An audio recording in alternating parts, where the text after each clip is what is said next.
Joining us now, a very busy man who's had a big couple of months, and he's now back in Perth, though, which I'm sure he feels good about. Start with the Perth Wildcats, Luke Travers. Luke, you have been busy, so we appreciate stealing a bit of time from you to Savo. Thanks for having me. Appreciate it. So we'll go through everything, but let's start with the Boomers, because this is the closest or the most recent games that you've played. And I've read all the media that you've done, and there's a bunch of young guys that have been sort of rotating through this Boomers squad. For you, you weren't able to play in the earlier windows. So was it a no-brainer for you, given the fact that this included a trip to Bahrain, then straight back to Bendigo two nights later? It was a pretty quick window you guys had. Yeah, I think any chance you can get to play with the Boomers is obviously not every kid gets to experience it, first of all. But obviously a little bit busy with the first window. But yeah, I managed to get the opportunity now, and just tried to make the most of it and just tried to buy into the culture. Obviously, it's been such well known lately as well. So to finally get to be a part of it was pretty cool. What does that look like for you? So some of these guys, and Mitch McCarron, for instance, one of the leaders, but there's a number of guys that played in a bunch of these games here or have played for the Boomers before. So there's some familiarity for you with Mike Kelly and Norton, Blanchfield, these guys. But what do they actually tell you when you come into camp and it's like, all right, you got a few days? How do you prepare for that? Is it difficult? No, at the end of the day, it's just basketball. It's something that we've all done for a long time. I mean, it's a pretty similar system to what we've been doing lately as well. So just try to, obviously pick the brains of all those guys as well at the same time. But I think it was a very, very easy and smooth transition just because I've had, Mike Kelly and stuff like that around lately as well, with the Wildcats and stuff like that. So I think it's just more just trying to learn from like Mitch McCarron. I've never played with him. Obviously, he's unbelievable on the court as well. And then just all those guys as well. So it was a good week to just learn, but also experience that sort of exposure as well. So did you put your hand up? So I spent some time with DJ last week, and he said that Gorge rang him at the absolute crack of dawn on a Sunday morning while he was trying to get a sleep in. Who reached out to you originally, or did you just put your hand up in the earlier windows and said, if I'm here later, I would love to be a part of it? Yeah, so Mike Kelly gave me a call when I was still in, I think I was somewhere maybe like Minnesota or something, just done a workout or something like that. So that was early on, just asking what's the sort of plan, whether I'll be playing summer league and stuff like that, and if I'll be available for that first window. And then obviously I said I was sticking my name in the draft, so I wouldn't be available. But then when I got home and from everything, Jason Smith messaged me, just said if I was keen on doing it. And then from then on, just little conversations with Mike Kelly as well. And then obviously turned into playing for them, which was cool. So these two games, it was Friday morning, 2 a.m. here in Melbourne, for me anyway. And then it's Monday night, 6:30. So not only do you have the travel, and I had to look this up, so you can tell me where you guys went, but I believe it's a 13-hour flight from Bahrain to Melbourne. Does that sound right? Is it direct? Yeah. No, so we went Bahrain to Dubai, which is about an hour. And then from Dubai to Melbourne, which I think it was around 13 hours. So it was a pretty lengthy one, but lucky enough got to go business class and stuff like that and lay the seats out and get a good sleep. Yeah, well, so you guys should, by the way. Yes, I don't think it's fair to have you at the back. So what do you actually do to keep yourself, try and keep your body as fresh as you possibly can? Like what is actually the process? And not only that, trying to figure out when you should sleep, how you get yourself so quickly back onto Australian time, I guess. Yeah, obviously that was it was a tough process for me. But I think it was just more about sort of staying awake at certain times to keep yourself sort of tired, just so it's a little bit easier to go to sleep and stuff like that. But I remember the first night we got back, got to bed real easy, but woke up very early, wide awake and stuff like that. So it's definitely a hard transition, but I think the physio team and stuff like that and all the medical staff was unbelievable with just sort of giving us times to go to sleep on that trip back, and then also when to stay awake and stuff like that. So yeah, they made it a lot easier for sure. Just big picture. So I remember back before the first games in Melbourne, Gorge is always passionate. So you always have to listen to what he's saying. But he said that he's told everyone that there's positions on the line. Then I was talking to Mike Kelly the other day. He said, I didn't say that, but I think everyone's aware. Do you even spend any time looking at it big picture? I mean, I just look at the team now and people will ask and say, well, who do you think is going to make the World Cup squad? And it's an impossible task because there's so many guys. Do you, when you play in these games, do you think about it at all, about what it means if you perform, what it could mean moving forward? I mean, no, not really. Like, honestly, it didn't really even cross my mind. Obviously, I'm going out there to, play my best and stuff like that. I'll let the results take care of itself. But yeah, it didn't really cross my mind at all. But would definitely be obviously a dream come true as well. Like, obviously, qualifiers and representing the Boomers and stuff like that. It's a dream come true. But to go to Olympics or a World Cup is it's a next level. So it'll be cool for that as well. But yeah, didn't really think about it. How is your body feeling, by the way? We'll get into the off-season stuff now, but as I said, you haven't really stopped since the NBL finished. How are you feeling? Not too bad. I had a few like bumps and niggles and stuff like that over in America, just with some knee tendonitis and stuff like that. But yeah, obviously being able to chill out a little bit. I had that 2 weeks at home that I just sort of was able to take off and then focus on my body for a bit. But yeah, still only 20, so still a little bit young and fresh and stuff like that. So that definitely helps. 8 teams, is that right? Did I read that correctly? It was 8 NBA teams you worked out with, or what was that number there, roughly? I believe it was 8. I think so. I think you got it right there. So when you're flying over to the US and you understand this is something you've wanted to have the opportunity to do for a long time, doing a lot of talking about flights on this podcast so far, but when you're on that flight going over there, what's going through your mind? Are you feeling pressure? Are you feeling nervous? Is it excitement? Definitely a lot of nerves just because it was so much unknown. I had, obviously having Daniel Molderman as my agent definitely helps, but he can only tell you so much, and obviously experiencing it's a whole nother ball game. So yeah, didn't really know what to expect. But then obviously when you start getting into things and you start experiencing those like first couple of workouts and stuff like that, definitely makes it easier. And you definitely get more settled as well. So, but yeah, going over there was super nervous. But just also excited to meet some new people as well. So if we just keep it specific to the Cavs, so when you think about it now, what stands out? What did it consist of in terms of what the Cavs are putting you through? Who you spoke to, meetings, all those types of things. What sort of stands out? I think they said versatility, and I think that's something that I've managed to show a little bit lately. Even going back to last year, playing a lot of point guard, coming off the bench at point guard for Mitch Norton and stuff like that, and then Boomers playing a little bit of point guard, but also a lot off the ball as well. And then obviously Summer League was a lot off the ball as well. So I think versatility was the big thing they spoke about. Obviously they start like 3 7-footers as well, super young team as well. So I think that's sort of where they were looking towards me as well, and hopefully I can show that off in the future. So what else when players, and I've heard some interesting stories over the years, but what are they asking you though? Some of it's basketball related, obviously some of it's not basketball related, but is that intimidating?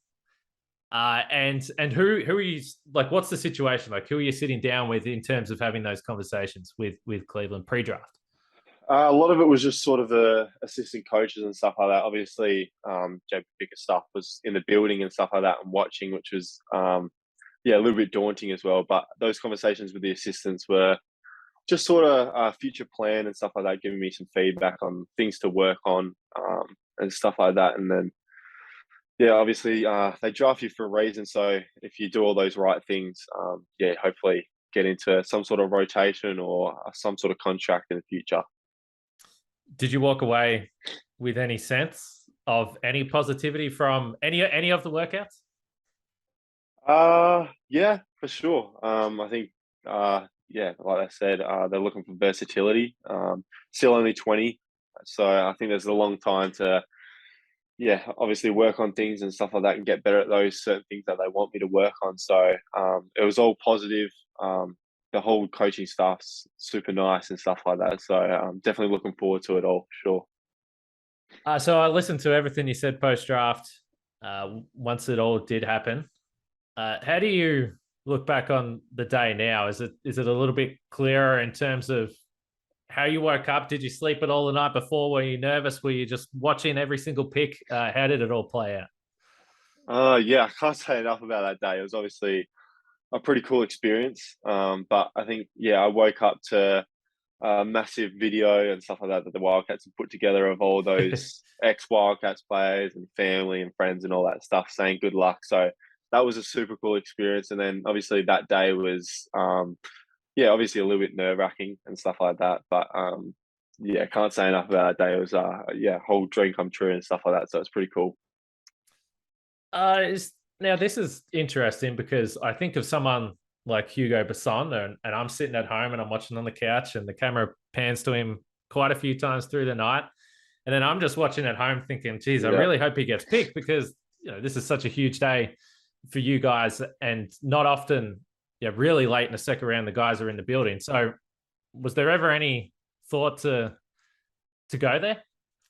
Uh, Not maybe a little bit. There's always that little bit of doubt or hopefulness that your name's going to get picked up. But yeah, I think in the end of the day, I had some sort of confidence going into it a little bit. I know that the workouts went well, and speaking to my agent and stuff like that, he knew there was interest as well. But yeah, going into it, obviously, you roll the 50s roll around, you start to get a little bit more nervous and stuff like that. But yeah, it happened and it was pretty cool. How many texts are you sending Daniel during the draft? Every 30 seconds? No, it actually wasn't too bad, but I'm not much of a vocal person and stuff like that. But I was Yeah. still messaging him at least twice during that draft as well. So a little bit more than expected. Last one on the draft. So who's the first call you get from the Cavs? And are you able to speak in this conversation? How does this phone call go? Yeah, it was one of the assistants. I'm not too sure who it was. I can't remember to this day, but Yeah. yeah, it was just pretty much just a little plan of when to go out there and stuff like that, and get ready for summer league and stuff like that. Which yeah, was pretty cool to get out there a little bit earlier than everyone, and just sort of get some workouts in and sort of experience the facilities and stuff like that, which was unreal as well. So definitely a cool experience. What did you walk away from in Summer League? We obviously saw you and you had some really good moments throughout, but Summer League is also challenging. And there's a bunch of guys out there that haven't yet got a contract. They're fighting for that contract. There's guys like yourself who are getting your first real taste of that type of situation. What did you take away from it? Yeah, it was obviously a whirlwind of emotions and stuff like that. You're just trying to soak it all in at the same time, but also adapt to a whole new brand of basketball as well. So it definitely took me some time. And obviously being a little bit more healthy as well would have been helpful, but also just gives you a little bit more excitement for hopefully playing for the Cleveland Summer League as well this next year as well. When you leave there and you come out here, so obviously everyone's excited to see you play with the Wildcats this year, but are the Cavs hands-on in any way? What was the parting message from the Cavs? Do they stay in contact? Sometimes players in your situation, it can be different. Yeah, no, they've been watching my Boomers games and stuff like that, and flicking me some texts here and there and stuff. And I think they've got some plans to come out to Australia as well. In sometime recent or coming up, I think is what they said. But yeah, to even have that just sort of contact with them, knowing that they're watching my games and stuff like that is definitely, I want to say, positive for sure, and definitely going into the future is something to look forward to. Just following social media. So throughout this period, pre-draft, post-draft, so Josh Giddey, Dyson Daniels, I believe, if I've got this right, you three spend a lot of time working out together or around each other, all in kind of similar positions in terms of those two. 2 sort of their draft picks, and now you've sort of joined that group there. What's the relationship between you three, and do you lean on them for advice? Do you ask them about stuff? I didn't spend too much time with Josh, but I saw him around summer league and stuff like Yeah. that, and he was in LA for a bit. But yeah, lived with Dyson. So another super humble Australian as well, and he's doing a lot of good things as well. So I just want to say we lent on each other a bit throughout that little time in LA as well. So, but yeah, always a phone call away, them too. So it's definitely a good thing to have. But yeah, it was a lot of fun out there as well. So you've been in the NBL for a number of years now, it feels like. Yeah. What did you take away, whether it was conversations that you had or just even that summer league experience? Forget the outside shot, because everyone will say that. What did you find that you needed to improve, or what did you find that you can work on or expect from this season? Yeah, obviously, like you said, the outside shot, and that's something that I've been working on a lot, and it's come a lot better as well. But I want to say that my body is definitely a big one. Obviously, want to put on a little bit of muscle, but don't want to lose my speed and my vertical and stuff like that. So definitely just to get a little bit stronger, and then obviously probably ball handling as well. I think that'll go a long way to be able to play a bit of point guard, and then if I put on a little bit more muscle to play the four spot as well, a little bit more as well. So yeah, I'd say those two are a massive focus for me right now as well. I know positions are so fluid, but who do you think you are in terms of positionally or role? What do you say? Yeah, it's a very good question. I still haven't really figured it out myself, but I think it's just basketball. It's just how it is right now. It's definitely positionless. So any position 1 through 4, even if I have to play the 5 a little bit as well, is definitely something I enjoy. Just being able to do a little bit of everything. I think that's just been a big thing for me growing up. Is I never wanted to have a weak spot in my game, and it's just how it's always been for growing up. I obviously don't have too many, strengths, like massive strengths and stuff like some other players do, but want to say there's not too many weaknesses as well. So I think that's just something that I've always wanted to do, and always how I've modeled my game as well. You mentioned the size, and again, this Mike Kelly said the other day he's seen you living in the gym. He says you seem to love the gym more than you ever have before. Where are you at now? Is it weight? Do you have where are you at now weight wise? And is there a goal that you want to get to, or it's more about, I guess, trimming down, toning up, whatever you want to call it? Yeah, so I think I'm about 97 kilos right now, but which has still come a long way since I started. I think I started maybe 3 years ago at like 89, 90. So obviously put on a bit of weight as well. And then, yeah, like you said, I don't want to lose my strength and my speed and jumping ability and stuff like that. So maybe around the 100 kilogram mark. But obviously don't want to get too big and stuff like that. So maybe tone down a little bit as well.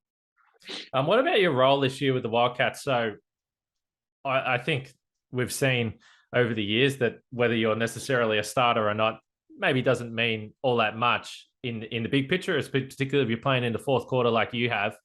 Does it mean something to you? Do you expect to start? Do you want to start this year? Yeah, to be honest, I'm not really fussed. And I think that's the sort of culture that we've brought in.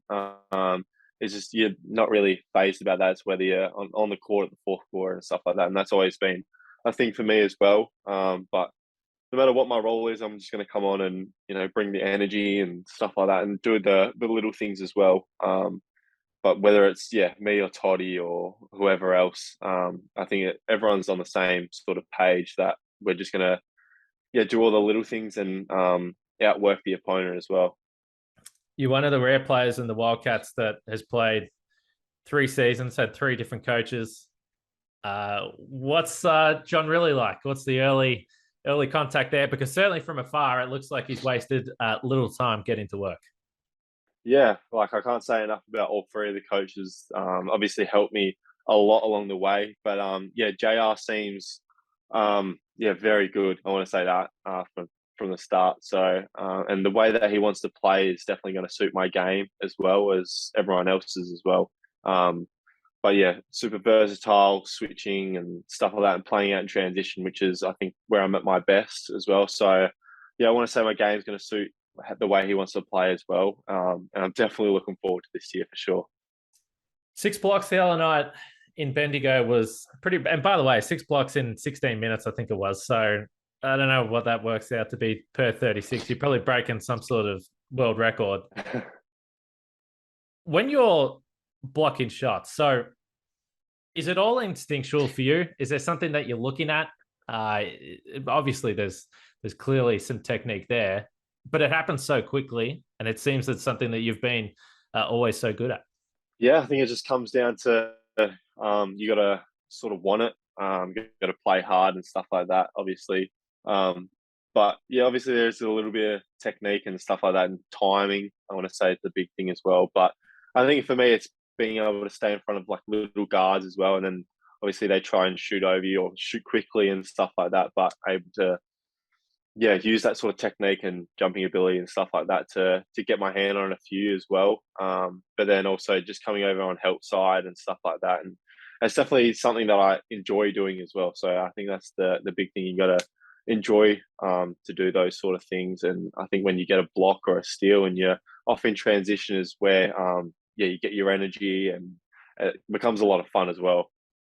I just got a couple more for you. So I was reading just before this, there was a little short story on the BA website, and you were mentioning that the last few months has been a dream for you.